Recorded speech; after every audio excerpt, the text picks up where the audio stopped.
certainly something to keep an eye on. You know, she pointed to an important point for all of us around here too, Peter, you know, that she's saying up north it's dry. That's because their growth season hasn't started yet. We certainly have seen so much growth with all the rain, yet the burn ban still officially is on for, I think, another week or so. Yeah, that's exactly right. By the way, those wildfires, you can see them in central New York right now. Just look up, because that kind of hazy, instead of a deep dark blue, there is some serious high clouds, but there's actually some of that smoke way up in the atmosphere from Alberta, northern Alberta. Pretty interesting stuff. And by the way, that combination, the smoke and some of those cirrus clouds, could make for a really pretty sunset tonight and sunrise tomorrow. And if you see it and it looks great where you are, send us pictures. Maybe we'll show yours on the air and online. Just go to our website, cnycentral.com, to chime in. Let's get to what's new and next and how our weather changes. Going to the weather maps. In your Mo&O forecast, well, you certainly could have done it today, and most of the time this week, you certainly can. Both tomorrow and Wednesday are great. Thursday and Friday, yes, you can. I only have it as a yellow with a Mo, but because there's a chance of a brief shower both days. It's not a 100% certainty. I would say the risk of a shower Thursday is about 20% at the end of the day. And maybe Friday is a little higher, but both of those days are certainly not washouts. You can go ahead and mow in case you can't on Tuesday and Wednesday. Well, since the rain has stopped, and of course we're in spring now, the pollen count soars, especially after a dry day like this. So we've got very high tree pollen, and both the grass and the weeds are also growing. So if you're an allergy sufferer, make sure you do your thing that you need to do to make sure that you're not suffering.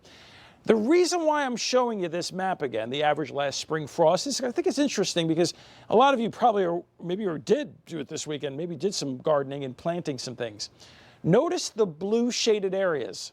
All blue shaded areas are May 10th and later, which means you typically get a frost across the coldest countryside May 10th or later, which today is the 8th. So it's typical for you to get a frost during this time of year. I mention this because probably later this week there's an opportunity for us. So let's talk about it. First off, tonight's quiet.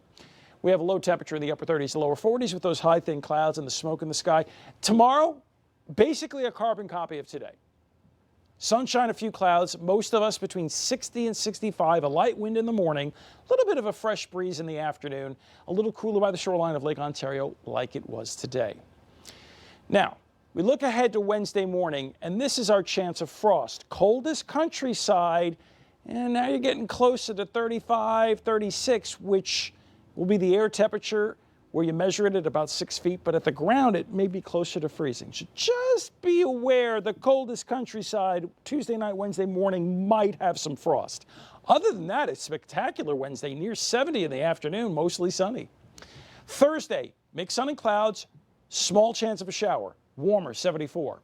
Again, Friday, mixed clouds and sun, perhaps a brief shower, but it's even warmer, upper 70s to near 80.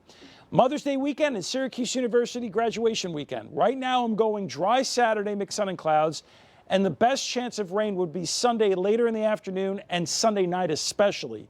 We will keep you posted on that system as there is some uncertainty to the forecast. Stanley lost Skywatch, Regency Tower camera. Now that's a way to end off a day, taking a look at the hills south of Syracuse, plus the dome, and some Syracuse University buildings back inside.